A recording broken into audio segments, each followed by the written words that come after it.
Pagsunog sa halos 10 bilyong pisong halaga ng mga iligal na droga, sinaksihan ni Pangulong Bongbong Marcos sa Tarlac. 1.5 tonelada ng iligal na droga ang sinunog sa disposal facility sa Capas. Kabilang dyan ang mga nakuhang palutang-lutang sa dagat ng Zambales, Pangasinan, Ilocos Norte, Ilocos Sur at Cagayan. Ayon sa Pangulo, nais niyang tiyakin na di na muli pang maibebenta ang mga nasamsam na kontrabando.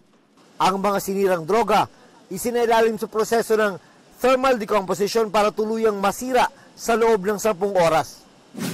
BRP Teresa Magbanwa, balik Pilipinas na matapos lumahok sa Trilateral Maritime Exercise sa Kagoshima, Japan. Kanina, dumaong ang barko sa Piazza Maynila, kung saan ito sinalubong ng mga opisyal ng Philippine Coast Guard.